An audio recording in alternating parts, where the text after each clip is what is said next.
Bem, pessoal, lá vamos começar então aqui a nossa segunda aula. Hoje nós vamos falar vou fazer uma pequena revisão sobre ângulos e triângulos. Algumas propriedades, não vamos nos aprofundar muito. Então é o seguinte. Primeiro, o que é um ângulo? Um ângulo é uma figura geométrica que é formada por duas semirretas com a mesma origem. Então nós temos aqui duas semirretas de origem O. Isso é a semirreta OA e a semirreta OB. Essa abertura aqui nós chamamos de ângulo. Na verdade, aqui nós temos dois ângulos. Nós temos um ângulo aqui por fora, externo, e temos esse ângulo aqui interno, menor. E vamos considerar esse ângulo aqui. Então, aqui tem algumas formas da gente descrever esse ângulo, certo? Atribuir um nome ou descrever esse ângulo.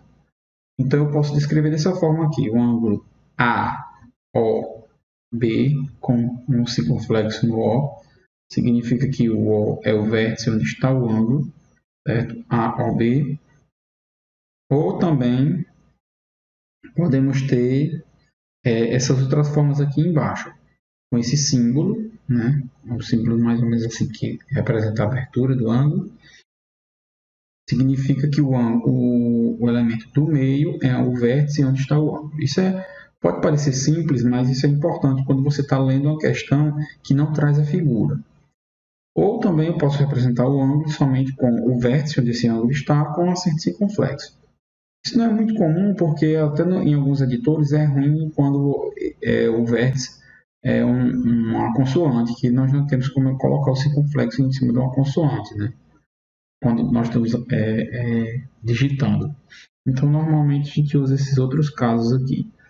Mas, assim como qualquer outra grandeza matemática, nós temos que ter uma unidade para medir ângulo.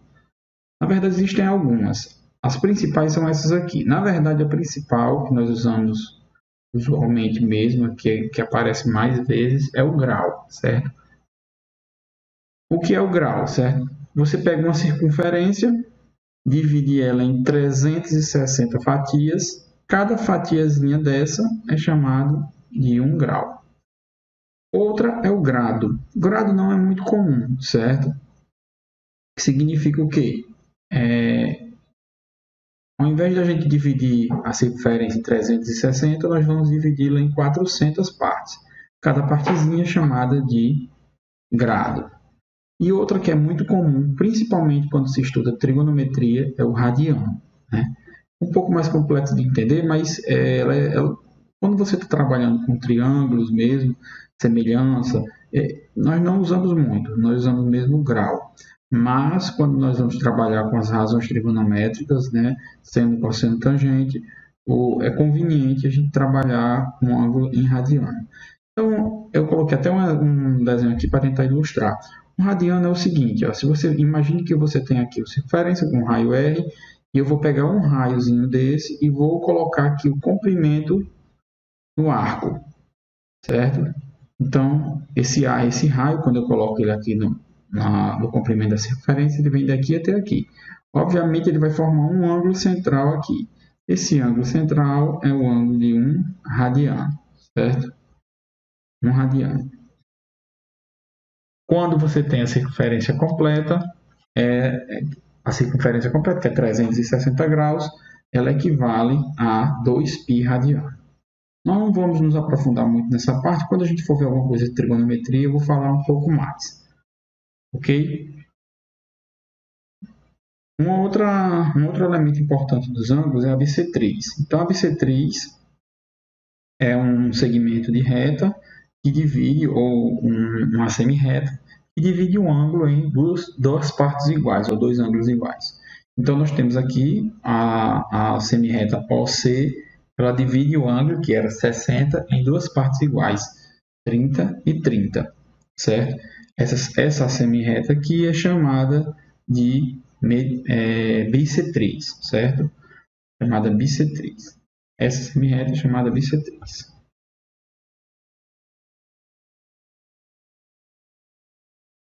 Vou voltar aqui. Classificação de ângulo, certo? O ângulo ele se classifica de acordo com a comparação com o ângulo de 90 graus, certo?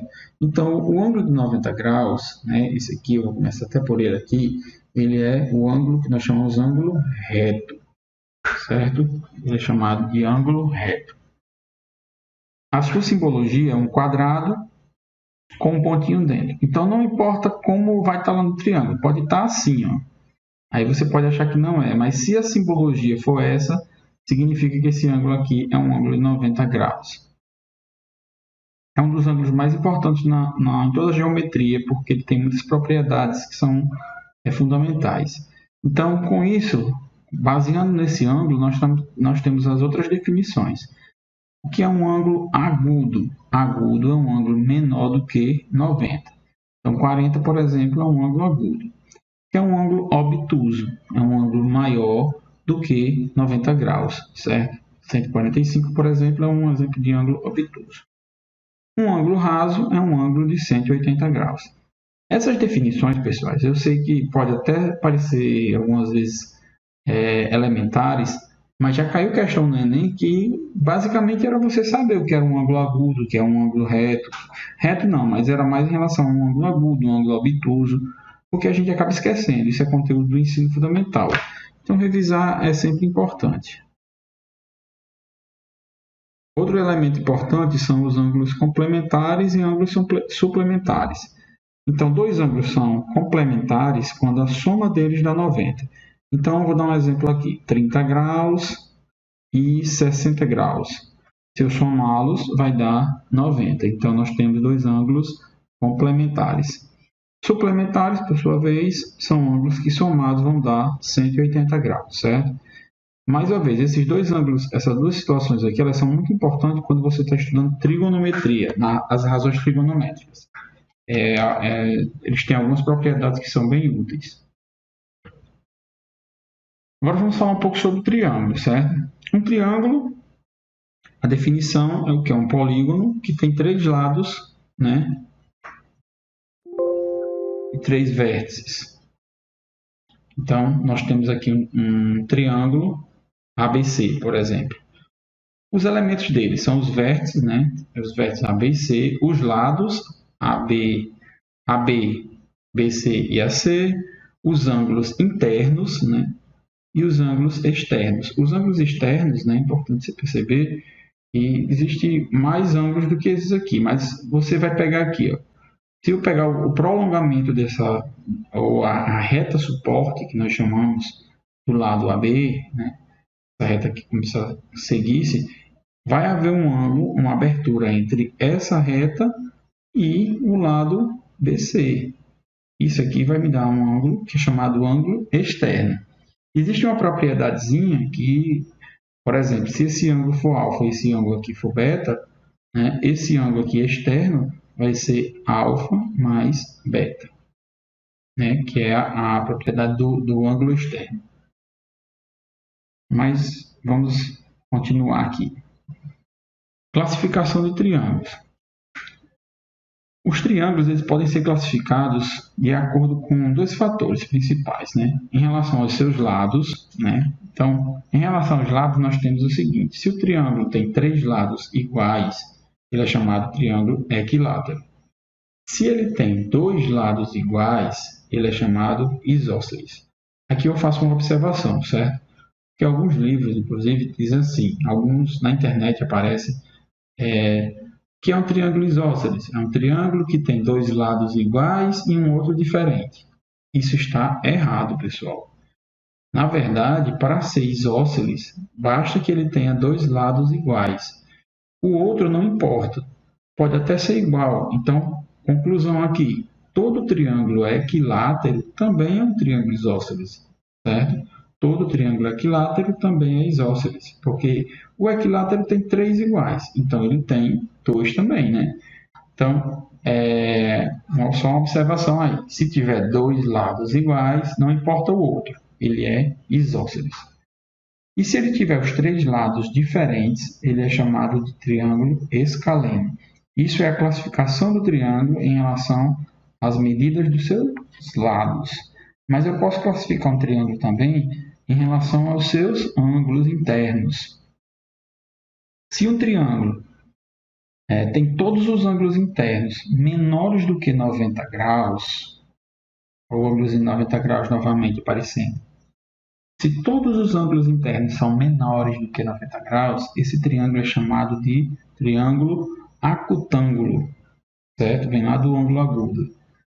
Se o triângulo tem um ângulo de 90 graus, né, ele não poderia ter dois, só pode ter um. Aí pensem aí, por que o triângulo não pode ter dois ângulos de 90 graus? Deixa essa daí para vocês pensarem um pouco.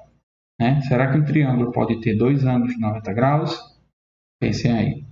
Mas se ele tiver um ângulo de 90 graus, certo? Esse triângulo é chamado retângulo. Se o triângulo tem um ângulo maior do que 90 graus, né? Maior do que 90 graus, esse triângulo ele é chamado triângulo obtusângulo. Caiu uma questão no Enem, não lembro qual foi, acho que foi 2018, que basicamente ela relacionava essas duas coisas aqui. Né? Ele dava um triângulo, eu acho que era até um triângulo isósceles, é uma questão de um remo, né? De um barco, né? Um caiaque, né? Um esportista. Mas a questão é, o triângulo era um triângulo isósceles e era um triângulo obtuso, né? Obtusângulo. Então, era basicamente classificação. Então, se você não souber essas classificações, você, com certeza, você já está indo com a ferramenta a menos, né? É importante, por mais elementar que seja. Outra coisa, propriedade principal dos triângulos, em relação aos ângulos. A soma dos ângulos internos de um triângulo é 180 graus. Não vou nem perder muito tempo com essa aqui, que você já sabe. Certo? Vamos continuar aqui.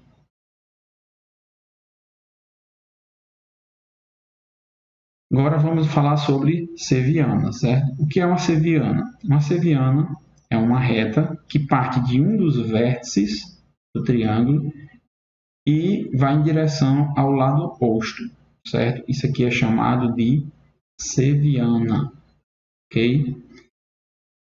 Existem algumas sevianas importantes. Por exemplo, a mediana. O que é uma mediana? É uma seviana que parte do vértice do triângulo e vai até o ponto médio do seu lado oposto, certo? Então ele divide aqui esse segmento em duas partes iguais. Essa seviana é chamada de mediana.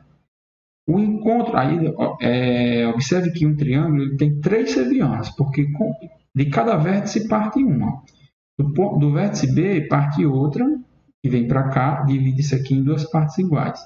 Do vértice C parte outra, que vem para cá, divide isso em duas partes iguais. Essas sevianas elas se encontram em um ponto, certo? Que é chamado de baricentro, ou centro de gravidade. Ponto G, centro de gravidade. É o encontro das medianas. Outra seviana importante é a altura do triângulo, certo? Essa é super importante quando você está trabalhando com áreas. Então, o que é a altura?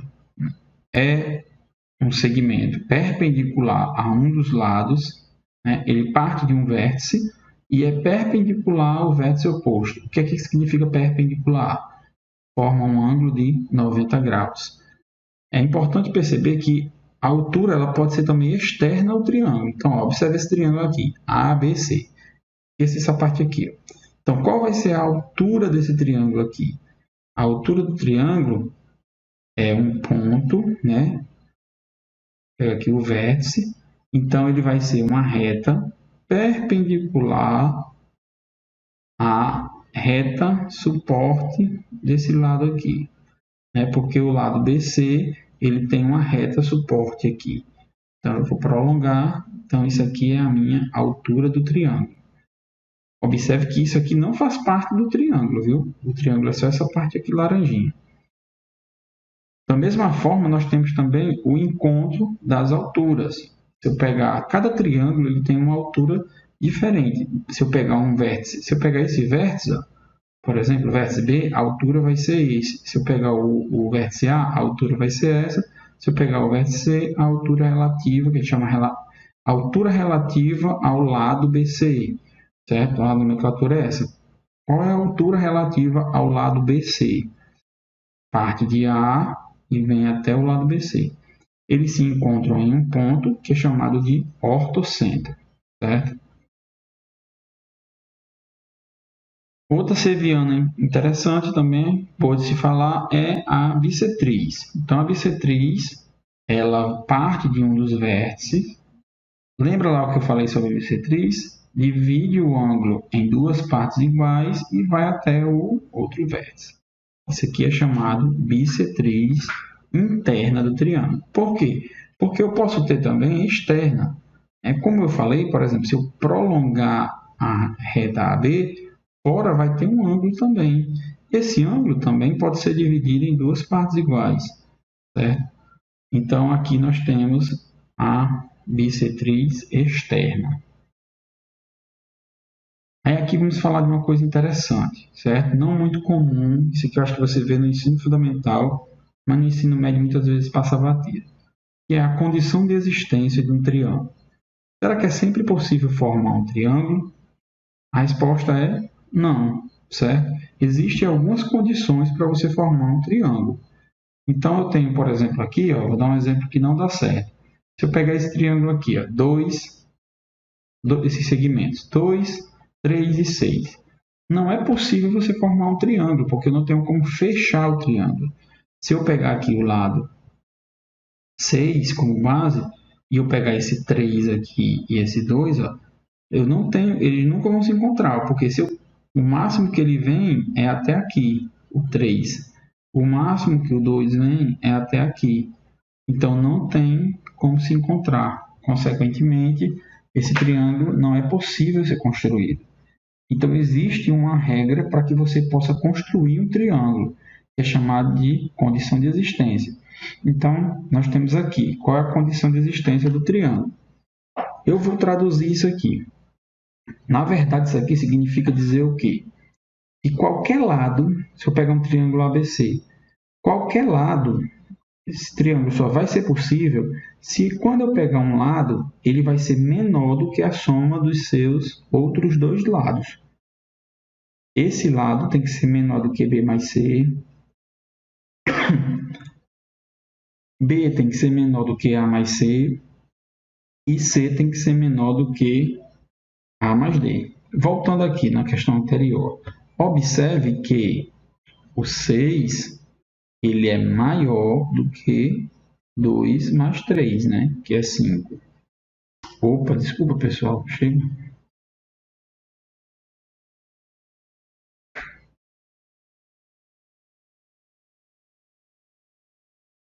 2 mais 3, que é 5. Então, como o 6 é maior do que a soma dos outros dois lados, esse triângulo não é possível. Se aqui, por exemplo, em vez de 3 fosse, sei lá, deixa eu ver, fosse mais 2 aqui. Então, se esse comprimento aqui fosse 5, então eu teria que 6 é menor do que 2 mais 5, né? Que seria 7. Então, se esse daqui fosse 5, se esse aqui fosse 5, se aqui fosse mais 2, seria possível construir o triângulo. Então, resumindo, para que um triângulo exista, qualquer lado que você pegar tem que ser menor do que a soma dos outros dois lados. Se isso não acontecer, esse triângulo não existe, ok? Então, pensando nisso, vamos fazer uma questãozinha aqui. Essa questão é a questão do Enem 2014. A questão diz o seguinte: uma criança deseja criar triângulos utilizando palitos de fósforo de mesmo comprimento. Cada triângulo será construído com exatamente, uma dica para vocês quando vocês forem resolver as questões, certo? Vocês vão grifando essas palavras importantes. Exatamente 17 palitos. Quer dizer que vai ter que usar os 17 palitos. E pelo menos Um dos lados do triângulo deve ter comprimento de exatamente 6 palitos. Um lado tem que usar 6 palitos. A figura ilustra um triângulo construído com essas características. Então, nós temos aqui um exemplo de um triângulo. Eu acho que a base aqui é 6. 1, 2, 3, 4, 5, 6 aqui. A quantidade máxima de triângulos não congruentes 2 a 2 que podem ser construídos é. Então, vamos lá. Vamos pensar aqui um pouco sobre essa questão, certo? Ela parece simples, mas tem algumas propriedades, algumas coisas interessantes. Primeiro, né, nós temos isso aqui, que um dos lados tem que ter 6 palitos. Então, vou botar aqui, um dos lados deve ter 6 palitos. É coisa importante para a gente fazer. Então, significa o seguinte, né? Se um dos lados tem que ter 6 palitos e o total tem que ser 17 palitos, então sobra 11 palitos. Então, nós temos o seguinte, que os outros dois lados somados, vamos supor que os outros dois lados seja A e o outro seja B. Então, a soma de A mais B tem que ser 11, né? Por quê? Porque 1 já vai dar 6.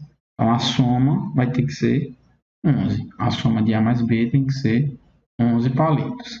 Então, vamos ver, né, de quantas formas nós podemos ter essa soma inteira, né, para que o resultado seja 11. Então, por exemplo, nós podemos ter um lado sendo 10, o outro sendo 1. Então, isso aqui vai dar 11. Nós podemos ter também um lado sendo 9, o outro sendo 2, que também vai dar 11. Podemos ter 8 e 3, que vai dar 11. E podemos ter 7 e 4, aí também dá 11. 6 e 5 também vai dar 11. Observe que aqui, se eu começar a colocar outras aulas, eu vou repetir. Porque se eu colocar aqui, por exemplo, 5 e 6, vai ser o mesmo triângulo que esse anterior, né? Lembrando, pessoal, um dos lados já é 6. Então, aqui eu teria um triângulo com 6, 10 e 1. 6, 9 e 2. 6, 8 e 3. Aí eu teria aqui o triângulo com 6, 6 e 5, 6, 5 e 6. Então, a partir daqui, não precisa. As possibilidades que nós temos são essas. Então, eu teria quantos possíveis triângulos? 1, 2, 3, 4, 5. Resposta, item B, né? Não, não é. Seria muito bom se fosse, né? Mas, né, nós temos um pequeno detalhe aí. Vamos ver quais são os triângulos que são possíveis, né? Então, por exemplo, observe essa situação aqui. Um triângulo que vai ter 6, 10 e 1. Será que é possível ter esse triângulo? Não é possível, pessoal. Por quê? Observe que o 10 ele é maior do que 6 mais 1. Então, quando um dos lados é maior do que a soma dos outros dois, isso não permite que seja construído o triângulo, né, da condição de existência do triângulo. Então, isso aqui não é um triângulo. Esse daqui está fora. Esse outro aqui, ó, mesma coisa. Será que existe o triângulo 6, 9 e 2? Não existe também. Ó. Por quê? A mesma condição. Ó. O 9 é maior do que 2 mais 6, né, que seria 8. Então, esse triângulo aqui também não é possível ser construído. E agora esse, ó, um triângulo com as medidas 6, 8 e 3. Esse sim é possível. Por quê? Se você pegar o maior lado aqui, 8, ele é menor do que a soma dos outros dois. 6 mais 3. Então, esse daqui é possível. Esse daqui, ó, 6, 7 e 4. Igualmente, ó, 7 é menor do que 6 mais 4. Então, esse daqui também é possível. E esse daqui também, mesma forma, 6, 6 e 5. 6 é menor do que 6 mais 5. Também é possível. Então, os únicos triângulos possíveis são esses três aqui. Resposta, item A, certo? Pegadinha aqui, certo? Desses dois aqui que não dá para construir, mas é por isso que é importante vocês reverem todos esses conceitos. E desigualdade triangular, né, que é a condição de existência do triângulo, a gente chama isso de desigualdade triangular, garante que apenas esses três triângulos possam ser construídos. Então é isso, pessoal. Espero que tenha ficado claro. Compartilhem aí o vídeo, comentem. Qualquer dúvida, falem lá no chat, lá no nosso grupo. Ou então deixem os comentários aí no YouTube mesmo. E vamos para frente. Até a próxima aula e valeu!